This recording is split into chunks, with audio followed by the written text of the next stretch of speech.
ڕێکخراوی ئۆپێک لە کاتی دامەزراندنیدا یەکێک لە ئامانجە سەرەکیەکانی پێکهێنانی هەماهەنگی بوو لە ناو ئەندامەکانیدا بۆ کۆنتڕۆڵکردنی نرخی نەوت لە بازاڕەکانی جیهاندا. بەڵام لە ئێستادا و لە دوایین کۆبوونەوەی ئۆپێکدا وڵاتانی ئەندام نەیانتوانی ڕێک بکەون لەسەر کەمکردنەوەی ئاستی بەرهەمهێنانی نەوت. ئەوە لە کاتێکدایە لە مێژووی ئۆپێکدا هەرگیز نرخی نەوت بە ئەندازەی ساڵی ڕابردوو دابەزینی بەخۆیەوە نەبینیوە. ماڵپەڕی بلۆمبەرگ کە گرنگی بە بابەتە ئابووریەکان دەدات بڵاوی کردوێتەوە، زۆربەی ئەندامانی ئۆپێک بەم نرخە ئێستای نەوتەوە تووشی کورتێنان دەبن لە بودجەی گشتیاندا. شارەزایانی ئابووری کۆکن لەسەرەوەی دابەزینی نرخی نەوت زیاتر کاریگەری خراپی لەسەر ئابووری ئەو وڵاتانە دەبێت کە بۆ دابینکردنی بودجەکانیان زیاتر پشتیان بە داهاتی نەوت بەستووە.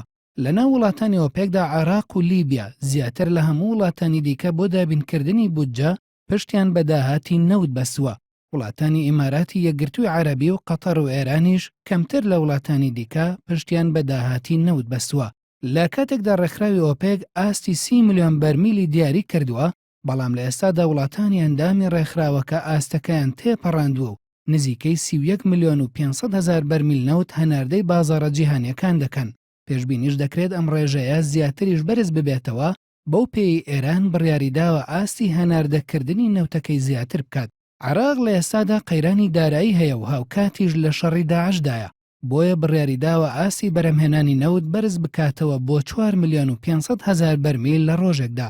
بەپێی لێکدانەوەیەکی سندوقی دراوی نێودەوڵەتی، عێراق بۆ ئەوەی بودجەیەکی شایستەی هەبێت و ئەم قۆناغەی ئێستای تێپەڕێنێت، پێویستی بەوە هەیە لە سەدا 13 نەوتی ئۆپێک هەناردە بکات، بە مەرجێک نرخی هەر بەرمیلێک 81 دۆلار بێت، واتە عێراق دەبێت ڕۆژانە 3 ملیۆن و 900 هەزار بەرمیل هەناردە بکات و هەر بەرمیلێکیش بە 81 دۆلار بفرۆشێت. سعودیەش کە زۆرترین پشکی لە ئۆپێکدا هەیە، پێویستی بە هەناردەکردنی پشکی لە سەدا 32 نەوتی ئۆپێک هەیە، بە مەرجێک هەر بەرمیلێک بە 106 دۆلار بفرۆشرێت.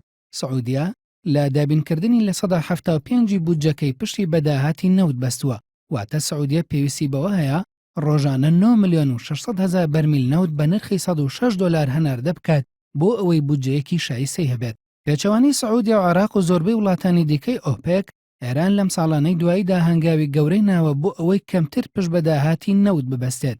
ئێران لە ساڵی 2015دا تەنها بۆ دابینکردنی لە سەدا 36 بودجەکەی پشتی بە داهاتی نەوت بەستووە، بەڵام بەو حاڵەشەوە ئێران بۆ ئەوەی بودجەیەکی شایستەی هەبێت پێویستی بەوە هەیە ڕۆژانە 2 ملیۆن و 500 هەزار بەرمیل نەوت هەناردە بکات بە نرخی 87 دۆلار بۆ هەر بەرمیلێک.